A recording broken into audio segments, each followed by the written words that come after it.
আপনার প্রশ্ন করবেন না আমরাই বলবো? আচ্ছা, বলার হলো এটাই যে সবাইকে ধন্যবাদ, বিশেষ করে মাননীয় প্রধানমন্ত্রী এবং বিএনপির নীতি নির্ধারক যারা আমাদেরকে মনোনীত করেছেন।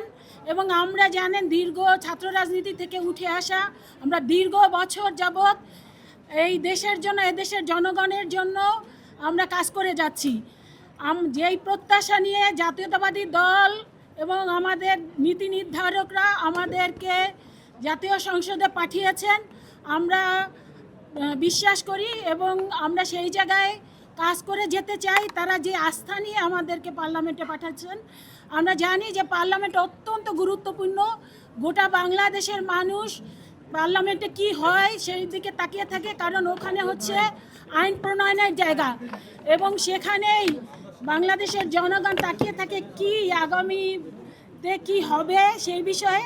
তা আপনারা দোয়া করবেন আমরা সেই জায়গায় যেন ভালোভাবে কাজ করে যেতে পারি আইন প্রণয়নের মধ্যে দিয়ে, এবং তার মধ্যে দিয়ে এই দেশের জনগণের যে প্রত্যাশা একটা উন্নত দেশ গড়ার এবং বাংলাদেশে যে সমস্ত সমস্যাগুলো আছে সেইগুলো সমাধান করবার, আমরা মাননীয় প্রধানমন্ত্রী ইতিমধ্যে আপনারা জানেন জাতীয়তাবাদী দল নির্বাচনের আগে যে ম্যানিফেস্টো দিয়েছে সেই ম্যানিফেস্টো অনুযায়ী কাজ শুরু করে দিয়েছে।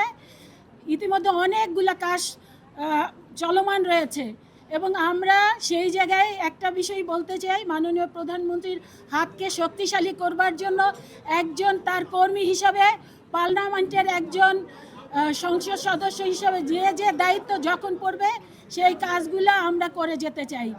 এই জায়গায় আপনাদেরও সহযোগিতা চাই, আপনারা আমাদের সহযোগিতা করবেন, আমরা সবাই মিলেমিশে যেন একটা সুন্দর বাংলাদেশ গড়ে তুলতে পারি।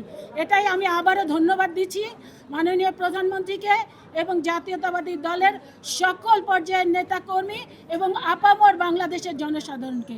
সবাইকে অসংখ্য ধন্যবাদ। আমাদের আরেকজন এমপি আছে।